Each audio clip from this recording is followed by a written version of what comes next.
The world stopped spinning the moment Julian Wood's hand grazed mine under the dim glow of a Boston street lamp. His touch burned, not with pain but with a promise that had haunted me for 3 years of his relentless pursuit. His piercing blue eyes cutting through every wall I'd built. Now, standing in the shadow of his family's empire, I wondered if I'd just stepped into a cage I'd never escape. My name is Ethan Carter, and I'm nobody. A scholarship kid from a nowhere town. I clawed my way into Harvard with nothing but grit and a chip on my shoulder. Boston was supposed to be my fresh start, a place to rewrite my story. But Julian Wood had other plans.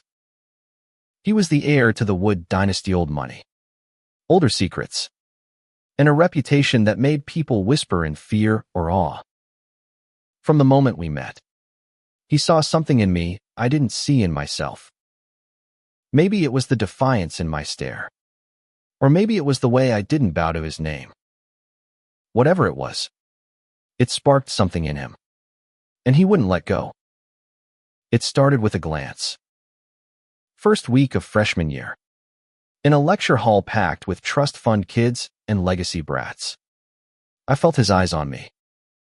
Julian sat at the back, all sharp cheekbones and tailored confidence, watching me like I was the only person in the room. I ignored him, or tried to. But then came the notes slipped into my bag. The coffee left on my desk with my name scrawled in his elegant handwriting. The way he'd linger after class just to ask me a question he already knew the answer to. He was everywhere, a shadow I couldn't shake, and I hated how it made my pulse race. By sophomore year, he was bolder. He'd show up at my dorm with takeout from places I couldn't afford, claiming he happened to be in the area. He'd sit too close during study groups, his knee brushing mine under the table, his voice low and teasing as he challenged my arguments. I pushed back, told him I wasn't some prize to be won, but he'd just smile that infuriating, heart-stopping smile and say, "I'm not chasing a prize, Ethan. I'm chasing you." I didn't trust it. Guys like Julian didn't fall for guys like me. I'd grown up with nothing. Me mom worked double shifts at a diner. My dad was a ghost who left when I was 5. I knew what it was to scrape by, to fight for every inch. Julian, though, he was untouchable. His family owned half the city, their name etched into buildings, charities, and scandals. The Woods were power incarnate, and Julian was their golden son, destined to inherit it all. Why would someone like that want me? I figured it was a game, a rich kid's whim. So I ran. I avoided him, changed my routes to class, stopped going to parties where I knew he'd be. But Julian was relentless. He'd find me in the library at 2 a.m., bleary-eyed over textbooks, and slide a bottle of water across the table. "You're killing yourself, Carter," he'd say, his voice soft but firm. "Let me help." I'd snap at him, tell him to leave me alone, but he never did. He'd just sit there, reading in silence, like he had all the time in the world to wait me out. Junior year, things changed.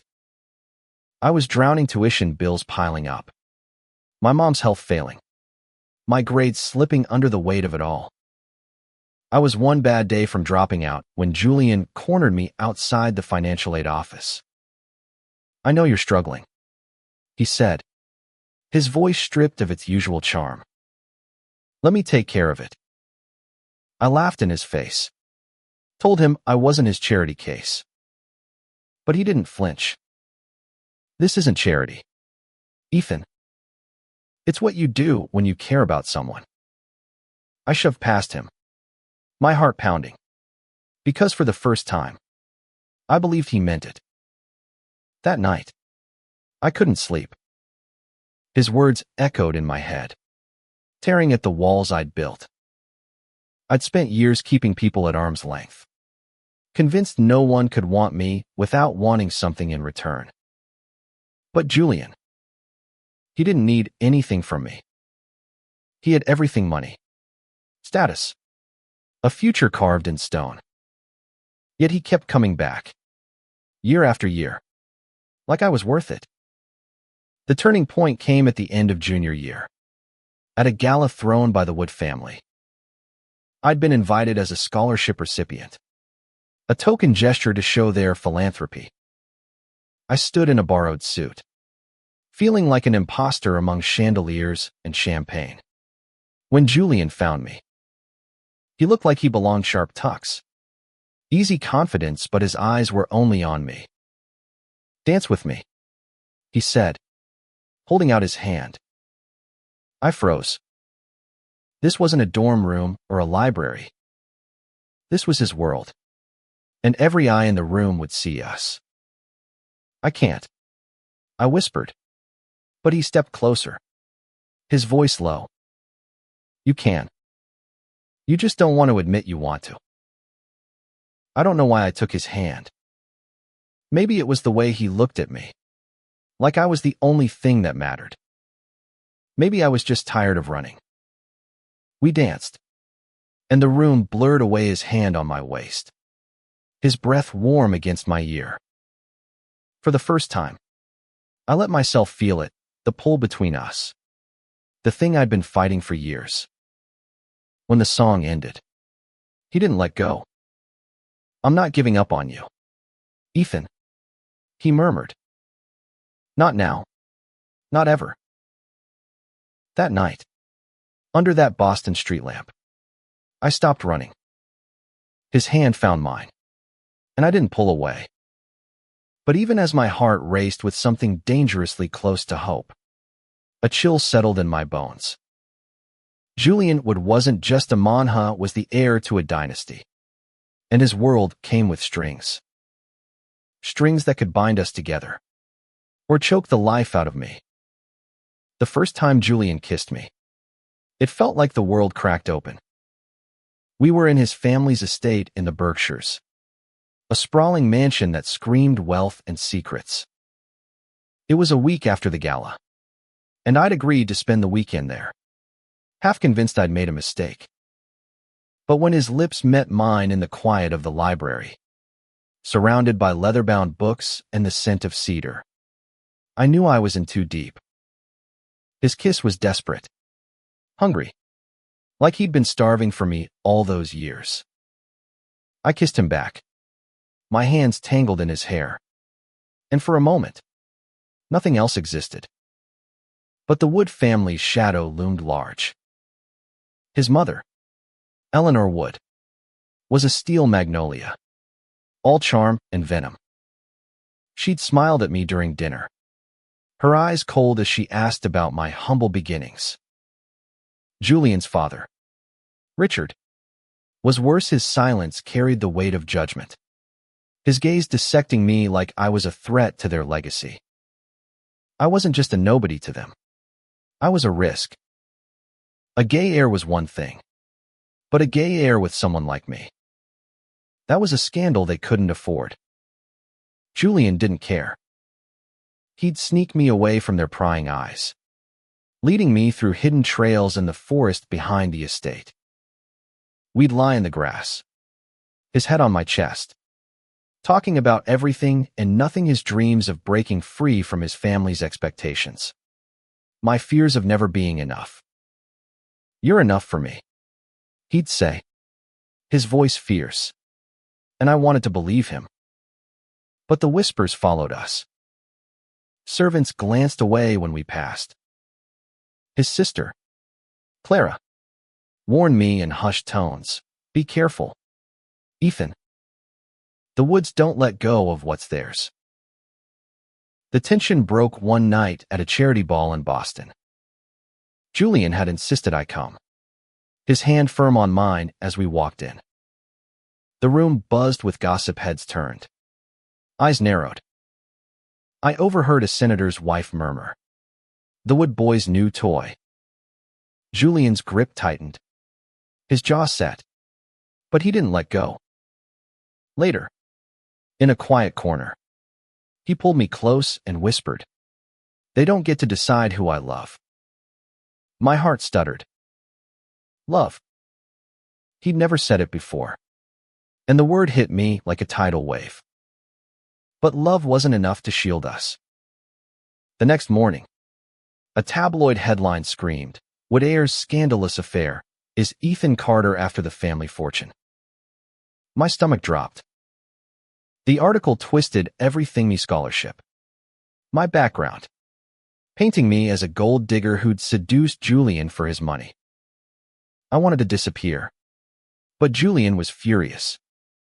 He stormed into his father's office, demanding they sue the paper. Richard's response was ice cold. "Fix this, Julian, or I will." That night, Julian showed up at my dorm, his eyes wild. "I don't care what they say," he said, pulling me into his arms. "I choose you." But I saw the strain in his face, the weight of his family's expectations bearing down. I wasn't just fighting for us, it was fighting a legacy that could crush us both. Things got worse. My scholarship was mysteriously under review, my advisor hinting that certain donors had concerns. My mom called, her voice shaky, saying reporters had shown up at her diner. I felt like I was suffocating. Julian tried to fix it, offering money, connections, anything to make it right, but I pushed him away. "I don't need your family's power," I snapped. "I need you to stand with me, not over me." He looked like I'd slapped him, but he nodded. "I'm with you, Ethan. Always." We tried to hold on. Stolen moments in coffee shops, late night drives along the coast, his hand in mine as we watched the sunrise. But the world wouldn't let us be. His parents doubled down, inviting suitable matches to family dinners, daughters of senators, heiresses with perfect pedigrees. Julian ignored them, but I saw the toll it took. He was fraying, caught between his love for me and the empire he was born to inherit. Then came the ultimatum. Richard called us to the estate, his office a fortress of dark wood and colder intentions. "End this," he said, his eyes on me, "or I'll make sure Ethan's future ends first." Julian's hand found mine under the table, his grip bruising. "You don't get to control me," he said, his voice low but steady. Richard's smile was thin. "We'll see." That night, Julian and I sat on the roof of my dorm, the Boston skyline glittering below. "I'm scared," I admitted, my voice barely a whisper. He pulled me close, his lips brushing my forehead. "Me too," he said, "but I'd rather lose everything than lose you." For the first time, I let myself believe we could make it. But deep down, I knew the Woods never lost and they'd do anything to keep Julian in line. The breaking point came in our senior year, just before graduation. I woke to a text from Julian, "Meet me at the pier now." His voice on the phone was tight, urgent, and when I got there, he was pacing, his usually perfect hair a mess. "They're sending me to London," he said, his eyes blazing. "Some bullshit executive training program. It's exile. Ethan. They want me away from you." My heart sank. The Woods were making their move. And this time, they weren't playing subtle. I tried to stay calm. "We'll figure it out," I said, but my voice cracked. Julian grabbed my hands, his grip desperate. "I'm not going," he said. "I told them no. But they're threatening you, your scholarship, your mom's job, everything." I felt the ground shift beneath me. This wasn't just about us anymore. It was about power, and the woods had more than we ever would. We spent the day planning, plotting ways to fight back. Long distance, maybe. Or I could transfer to a school in London. But every idea felt like a bandage on a gaping wound. That night, we lay in his apartment, tangled in each other, the weight of the future pressing down. "I love you," he whispered, and I said it back, the words raw and real. But love wasn't a shield against his family's reach. The next morning, I found an envelope under my door. Inside was a check for $100, 000, and a note in Eleanor's elegant handwriting: "Leave him, or lose everything." I tore it up, my hand shaking, but the message lingered. They weren't just threatening Methy were buying me. I didn't tell Julian. I couldn't. He was already fighting too many battles. Days later, the news hit. Julian had been named CEO of a Wood subsidiary in London, effective immediately. The announcement was everywhere: papers, social media, even the Harvard gossip mill. I confronted him in his apartment, my voice breaking. "You're leaving?" He looked shattered. "I don't have a choice, Ethan. If I don't go, they'll destroy you." I wanted to scream, to beg him to fight, but I saw the truth in his eyes. He was doing this for me. We had one last night. We drove to the coast, the ocean dark and endless before us. He held me like he was afraid I'd vanish, his lips tracing promises on my skin. "This isn't goodbye," he said. "I'll come back for you." I wanted to believe him, but the wood's shadow was too big, too heavy. When he left for the airport the next morning, I didn't go with him. I couldn't watch him walk away. The months that followed were a blur of pain. I graduated, got a job at a small nonprofit in Boston, tried to rebuild. But every corner of the city reminded me of him, every coffee shop, every street lamp. I heard rumors. Julian was thriving in London, the golden heir finally falling in line. I told myself it was for the best. He was where he belonged, and I was just a chapter he'd outgrown. Then, a year later, he came back. I was at a fundraiser, shaking hands with donors, when I felt that familiar pull. I turned, and there he was, older, sharper, but still Julian. The room faded away as he crossed to me, his eyes locked on mine. "I told them no," he said, his voice steady. I walked away. From all of it. I stared, disbelieving. "What?" He stepped closer, his hand finding mine. "I gave up the company, the money, everything. I don't want their empire if it means losing you." The world stopped again. But this time, it was hope that burned through me. He'd done the impossible to fight his family, their legacy, their power. For me, we stood there, hands clasped, the weight of 3 years lifting. The whispers started again, but they didn't matter. We'd faced the worst and come out stronger. We moved to a small apartment in Cambridge, far from the Wood family's reach. It wasn't easy, money was tight, and the tabloids still hounded us. But every night, when Julian pulled me close, his warmth chasing away the world, I knew we'd made it. The Woods had feared what their heir would do, but they hadn't seen this coming. A man who chose love over power, who built a life not on wealth, but on us. In the end, it wasn't the money or the name that defined Julian.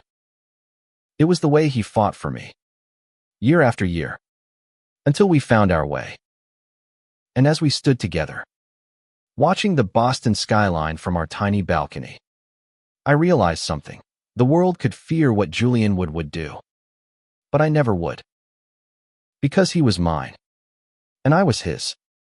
And that was enough.